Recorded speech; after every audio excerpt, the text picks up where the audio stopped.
Καλώς ορίσατε στο Overplay. Έχω τη χαρά να έχω μαζί μου σήμερα τον καλό μου φίλο και ρεπόρτερ των ΛΑ Λέικερς για το Athletic, τον Μπούχα. Jovan, thanks for coming on the show. Great to see you, man. How's everything? Everything's great, man. Thanks for having me. You know, here on the Overplay show, we overplay our guests. We get straight into it. So I want to know what the dynamic was like with Russ on the team this year, and how did that change, you know, after the trades on and off the floor?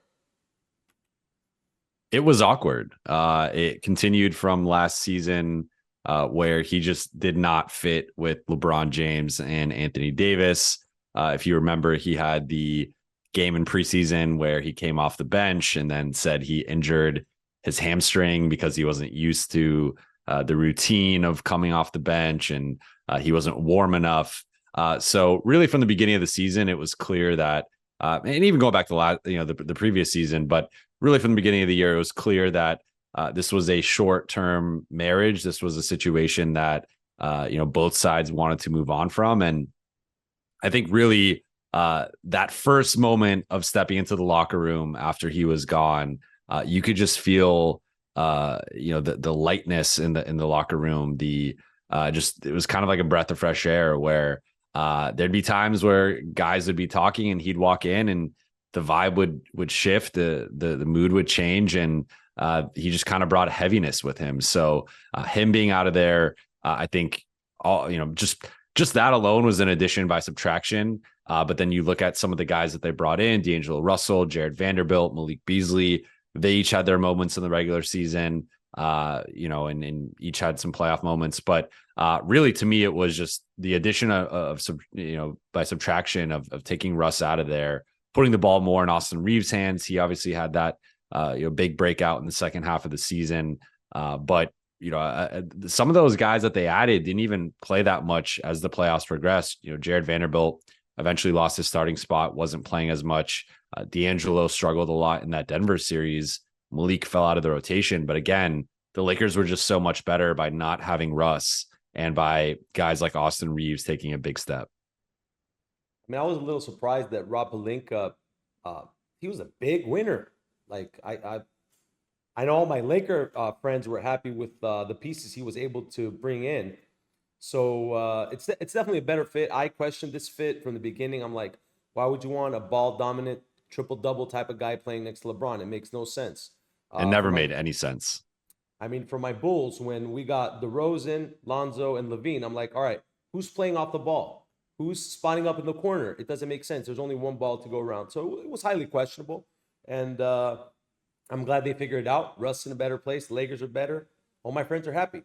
So as far as, the Lakers in general and covering LeBron, what was it like to cover him this year with all the ups and downs of the season and with a record looming? It was surreal. This was the first year that we were back in the locker room. It had been a couple of years because of COVID. So, that alone, seeing the locker room and just the different dynamics of how guys interact. With LeBron in particular, he has a camera crew following him around at all times. So, be it at home, on the road. So any conversation you have with him is being documented and potentially used for his documentary whenever he retires and decides to release that. So that adds an interesting wrinkle to conversations with him of nothing is truly off the record. Nothing is, not being recorded. So that was really fascinating to observe up close. And just seeing his dynamics with different teammates and the guys he's close with, and him and Anthony Davis. And then the record was something that it was looming for the first half of the season. And I just knew the day that he showed up in the all black outfit, he was going to break it. And, I tweeted something about that and did a TikTok on it, because it was just like, he came for business. He came to break the record. That's an outfit you wear if you're going to break the record. And when he did break it, myself, as well as some of the other beat writers, got to go on the court immediately after because they stopped the game and had a big ceremony. And that's one of the highlights of my career, of I've been on the floor before, particularly during pregame, but even sometimes after games. And it's just, being on the floor during a game when you have 20,000 people screaming and, having their phones out recording. And it was just a surreal moment, a surreal experience. And, covering LeBron is something that I think when I look back on my career in 20, 30, 40 years, it's definitely going to be one of the biggest highlights. I got to tell you, it was really cool to observe him bringing his family on the court. That was on the next game. I really didn't expect him to break the record against OKC. I was like, he'll just break it on ESPN against the Bucks and Giannis. Like passing the torch. That's a better story. So if I'm being honest, I didn't think he would do it that game. I don't know if you stepped on the court the day he broke the record also, because I remember the next game, the Lakers Bucks game, I saw you on the court, along with Kyle and some of the other guys. I'm like, oh yeah, I'm gonna go there too. Security's like, nope, you don't got one of those. Not going anywhere. Like, all right, I'll just sit back here. It's all good. So I understand. Yeah. We were on the court for both times. Yeah. For both, right? Okay. So I understand like the stardom. I've talked to a lot of NBA superstars. I know you've been covering Team USA a little bit this year. They're not bringing their top guys, but still I have this feeling like all the players that are on the roster are fit for the FIBA game. So JJJ, if he stays out of foul trouble, he's going to be dominant. Walker Kessler, he's going to be blocking shots. Reeves with his playmaking. JB Brunson, his fundamentals are crazy. So I'm not worried about, is he going to pick up his pivot foot? No, he's not, because he doesn't even travel in the NBA. He's one of like the few players. So what's the vibe like around Team USA? What are the expectations going into this tournament? The vibe's been very high. I think you bring up a good point. They don't have a top 10 guy. They probably don't even have a top 20 guy.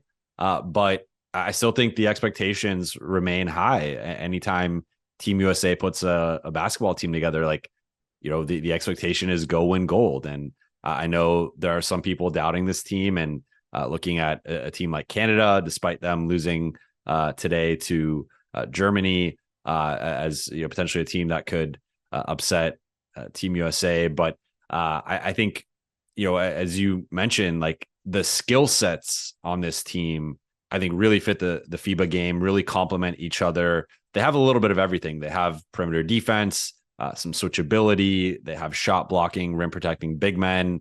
They have good, crafty guards. I think their guards are maybe the strength of the roster. And again, not being the flashiest of names. There's no Trae Young on this team, no De'Aaron Fox, but guy like Jalen Brunson immediately became the leader of this group. Steve Kerr has spoken glowingly about him. Tyrese Halliburton comes in off the bench and just changes the pace of the game, gets Team USA running. He's throwing these full court passes that are getting guys layups and fouls at the rim. Then Austin Reeves, who I think some people didn't expect to play much, if at all, on this team based on who else is on it. He's emerged as the backup shooting guard and has kind of been sharing the ball with Tyrese Halliburton in terms of ball handling and playmaking duties.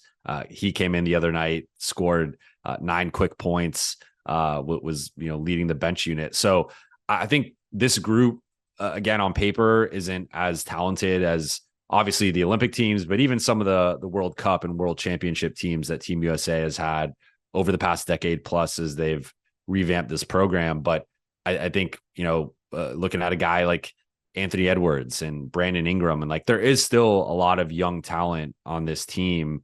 And Mikal Bridges was, to me, the standout guy in that exhibition game against Puerto Rico. So I look at this group as a lot of guys on that are ascending, a lot of guys in their early to mid 20s that I don't know how many of these guys will actually end up being on the Olympic team next year, but I think at least a few of them will be.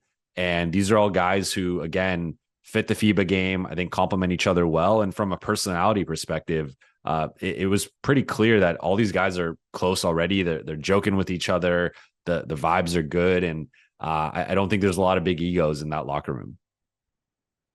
Honestly, I couldn't agree more. Look at the players that are missing.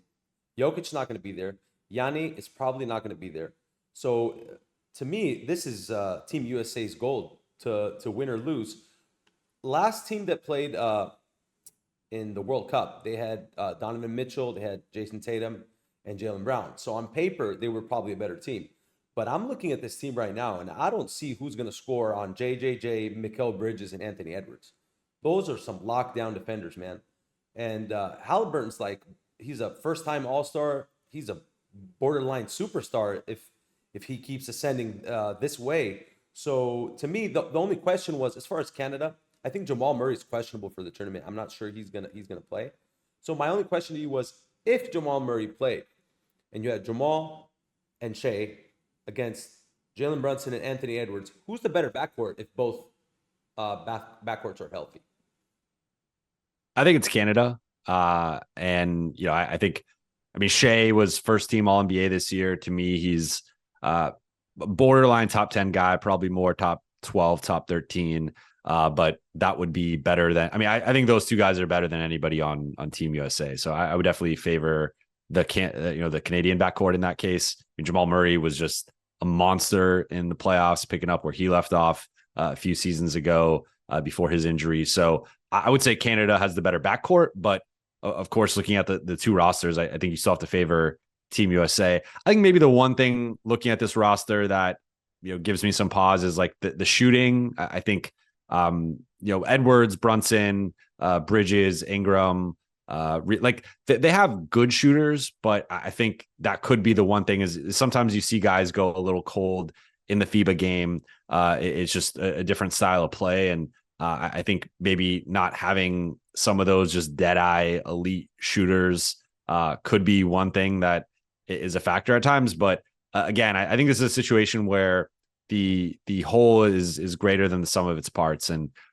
this is just a lot of guys that complement each other, a lot of high IQ guys, a lot of positional versatility. And I think another thing that I've been impressed with is the coaching staff is just absolutely loaded. You have Steve Kerr, Eric Spoelstra, Ty Lue, three of the best head coaches in the NBA, if not the three best head coaches in the NBA. And also three guys that have been known to play small ball. And that's something that Team USA has had a lot of success with over the last decade. If you look at this roster, a lot of their lineups have been one big lineups with obviously JJJ as the starter, but Paolo off the bench, Walker Kessler off the bench, Bobby Portis off the bench. So I think you're going to see a lot of those one big lineups with Ingram, Bridges, Hart playing up from the 3 spot up to the 4 spot. And this is just a team that's going to be fast, athletic, versatile, and again, doesn't have the biggest names and doesn't even have maybe the best player in the definitely not the best player in the tournament, but maybe not even a top 5 player in the tournament, depending on who ends up playing. But they still, I think, just have this collective talent, IQ, and versatility that's going to really do well at the FIBA level. Looking at the roster, I think Cam Johnson's probably the best shooter, like pure shooter You're on right. the team, right? For sure. Cool. So basically, if this team figures out how to score, I feel like it's a wrap, because defensively, I just love this squad, man. I just can't talk enough about Josh Hart, Mikal, and all these guys. They have good character too. I don't feel like any of these guys going to be pissed and bored. Oh, I didn't get the ball, I'm not guarding. These guys are high character athletes, so I'm starting to feel like Team USA is a good bet for the World Cup, especially with Jokic and Vasa Micic, a guy you're gonna watch next year play for the OKC Thunder. He's a pretty good player. Circling back to the NBA, we have a loaded division with the Clippers hoping to be healthy as always. The Lakers retained their full squad. LeBron's got the guys he needs around him. We got the new look Phoenix Suns with point guard Bradley Beal, KD, and Book. And we have the Sacramento Kings, who were a really, really nice surprise last season.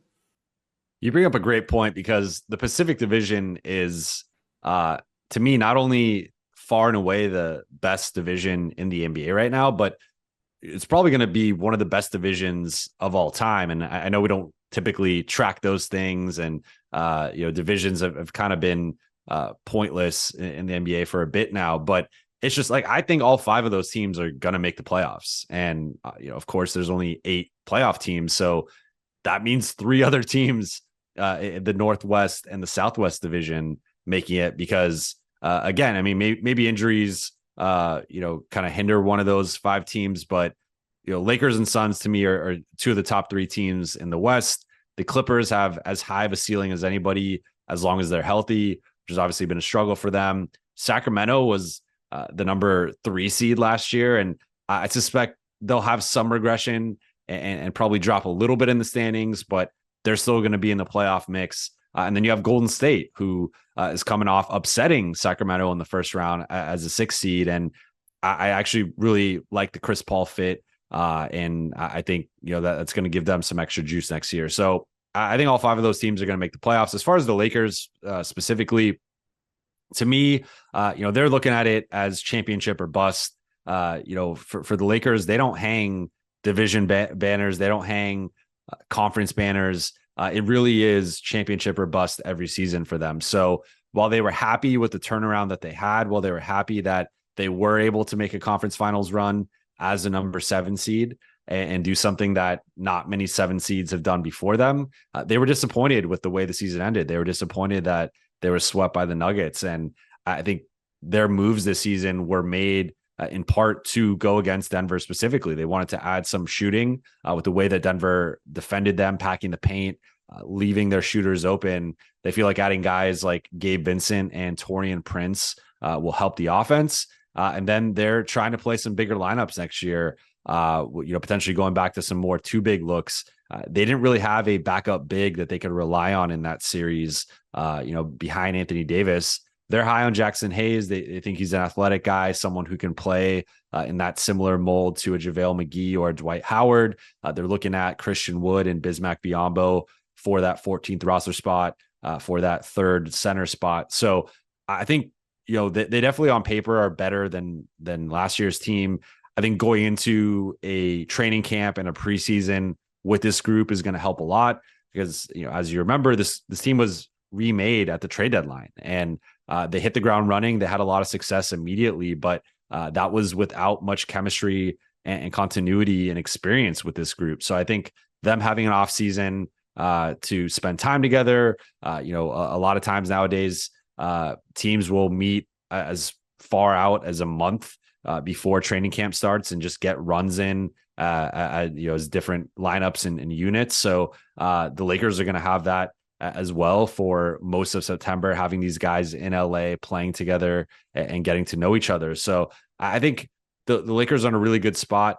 For me personally, I would put them right now at number 3 in the West. I think Denver, as the defending champs, has to be the favorite. I do think their bench is a little shaky, losing Bruce Brown, losing Jeff Green. They don't have the same depth that they had last year, but that starting 5 to me is probably the best, unit in basketball right now. And then I really like what Phoenix did. I think bringing in Bradley Beal, a lot of the minimum signings that they had, they got some really good value there. So I would put Denver and Phoenix ahead of the Lakers right now, but to me, they're right there in that mix at number 3 in the West. And then overall, probably number 4 or 5 in the NBA. So I think that they have a really good shot at making the conference finals again, depending on how the bracket shakes out and potentially going on a finals run again, depending on how they match up with Denver.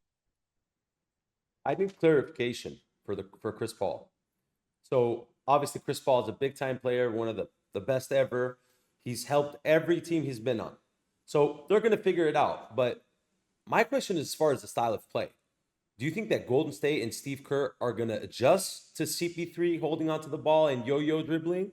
Or is Chris Paul going to have to fit the system right away?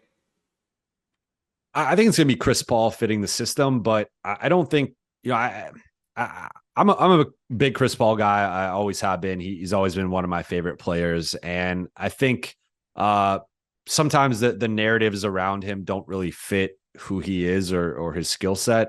And I think, there were similar questions when he went to Houston of how is he going to share? Like, James Harden is one of the highest usage guys in the NBA. He loves to dribble the ball and ISO. And how is Chris going to fit in with that? And Chris was fine, ceding the ball in the spotlight to James. He adjusted his game and went more ISO heavy. I think in Phoenix, you saw him do the same thing with Devin Booker and eventually Kevin Durant. And OKC, he went back to, they played multiple point guards there with Dennis Schroeder and Shea. So like I think he's been fine with sharing the ball and playing different styles. Yes, he has been very ball dominant throughout his career, and he's tended to play at slower paces, and he's not a big fast break guy. But I think, I suspect he's going to come off the bench. I think that just makes the most sense. It doesn't really make sense to go small ball out the gate if you're Golden State. So I think it's going to be Looney, Draymond, Wiggins, Clay, and Steph as the 5 starters. But I think him coming off the bench, playing 24 to 26 minutes a night, and just giving the second unit some organization. And, one of the things that Golden State has really struggled with over the last few years, and I think one of the reasons why they ultimately were fine with moving on from Jordan Poole, was the second unit has really struggled. And when Steph Curry's off the floor, they bleed points. And I think putting a guy like Chris Paul in to organize the second unit offense, get good looks for Jonathan Kuminga and Moses Moody, and potentially playing with Clay or Wiggins in some of those lineups. Like, I think he's just going to make things easier for everybody. I think he'll close sometimes, depending on the matchup, depending on how he's playing.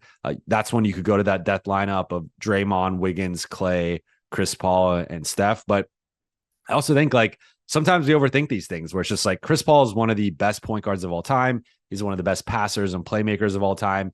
And you give him that level of shooting of a Steph Curry and a Klay Thompson. Like, I'm just imagining the different sets and the different things that they could do with those 3 guys together. And Steph, we've seen him play well with good passers and playmakers, of course, Draymond, but even going back to a guy like Andrew Bogut, who was a good passer out of the high post, a guy like David West, who was also a good passer from the elbows, and then Sean Livingston, who had a lot of success off the bench, was more of a scorer at that point of his career, had more size than Chris Paul, so was probably a bit of a more natural fit in some of their lineups. But like, Steph has never played with a passer at the level of Chris Paul, and I just think, like, I could be wrong, and I know there are plenty of reasons to be skeptical of the fit, and I get it. But sometimes I think we overcomplicate these things. I think talent wins out, and I think Chris has been very adaptable since he's left the Clippers and playing different styles of play, fitting around ball handlers and guys that ultimately are ahead of him in the pecking order. And I think, as you said, like, he's had success everywhere he's gone. Every team he joins plays better. And I think that's going to be the same case with Golden State next year. He's elevated every franchise he's been on. I'm not questioning the fit as much as I'm questioning the system. Because when you have a player of his caliber, you might have to change some things up. You might be like, all right, Chris, here's the ball. These 10 minutes, these 8 minutes, you go out there, you do your thing.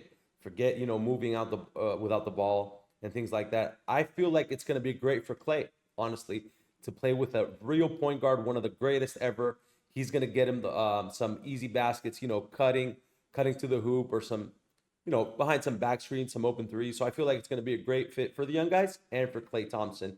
But it'll be interesting. I feel like Golden State might take a dip too next year. I don't know about Sacramento. They also signed a guy from Europe, the EuroLeague MVP, Sasha Vezenkov.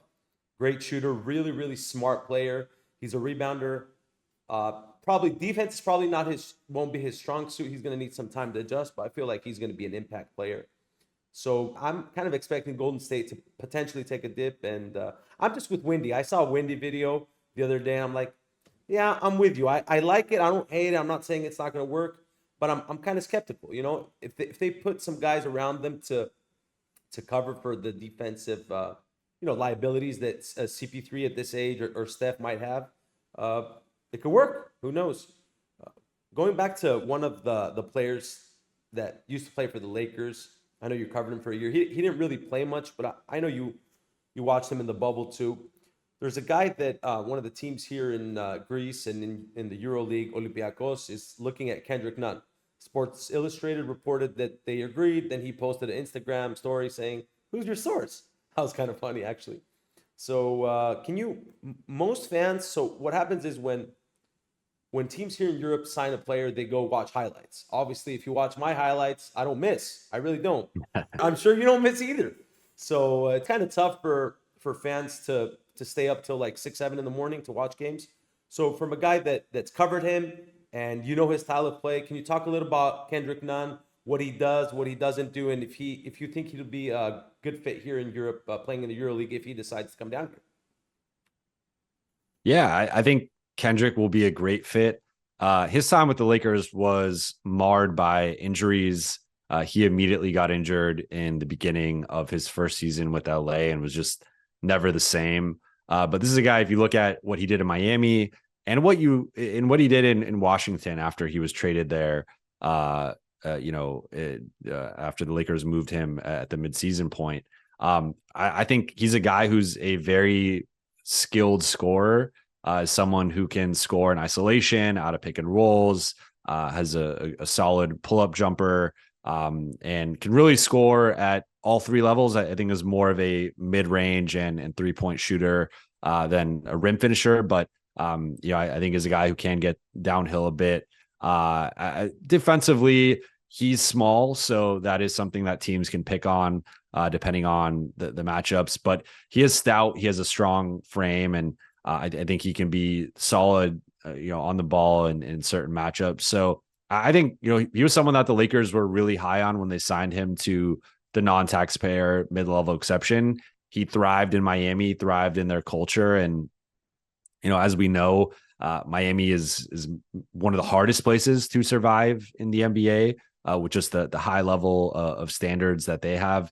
They almost run it like a military academy out there. So he was someone that they identified, they discovered, and he played really well for them. And, it was someone that they were considering keeping before he got more money from the Lakers. So I think he's someone that, I think he would fit really well at the, European level, and is someone that I think is kind of taking a hit. I think with his NBA perception, just because of how his Lakers tenure went and just the injuries he's dealt with. But I think he's someone who could have a huge season and kind of use that as a potential springboard for him to try and get back into the NBA.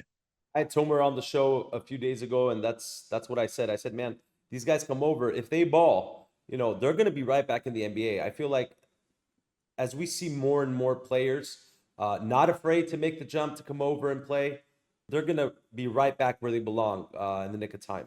So, Jovan, before I let you go, we have to come to my favorite part of the show. You got to give me a cool story. Did Kim K bump into you? Did Drake high five you? What's going on in those halls at Staples Center? You got access to some places I can't go to. So you got to give me a cool story before I let you go. Yeah. So one of the coolest moments from last season was getting to know Denzel Washington a bit. So Brad Turner, who writes for the LA Times, has known Denzel since the 80s. Brad's been covering the Lakers forever. And Denzel sits courtside, kind of close to the media section. And he would just come over and, first couple of times it was more just to talk to Brad. But eventually he would just start coming over and asking us like, can I see the box score? Or, what do you think of this? And like kind of giving us, different insights from the game and asking us, why isn't this guy playing? Or why did Darvin pull this guy or whatever? And it was just like, it kind of became, almost a nightly thing where Denzel would make his trip over to the media section. And I'm just kind of sitting there like, I don't really get starstruck anymore. And I'm sure you don't either. Like just being around, the LeBrons and the Kobes and the different guys through the years. It's like at this point, I can see a celebrity and not really be fazed by it. But Denzel is, arguably the greatest actor ever. He's in that conversation, at least, certainly in the conversation for greatest actor doing it currently. And for him to just be casually walking over and talking to us like a fan and not as this, Denzel Washington megastar, it was a really cool, surreal moment for me. So I would say that the kind of relationship that I gradually built with Denzel Washington was certainly one of the highlights for me of this past season. So he's going to be on the Overplay show next week. Is that what you're saying? That next week he's going to be on? Yeah, I got to text him and make it happen. I know a lot of guys give BA a hard time about, the Denzel friendship. They always mock him, and it's really fun. Jovan, it was a pleasure having you on the show, man. It was good to see you. I hope to see you soon. And you keep doing what you do, man. You're one of the greatest out there, and I love reading your work. And keep writing the stuff that some others may not have, you know, the courage to. It's going to work out in the end. Thanks for coming, and I'll see you soon, man. I appreciate that, man. Thank you so much for having me. Thank you.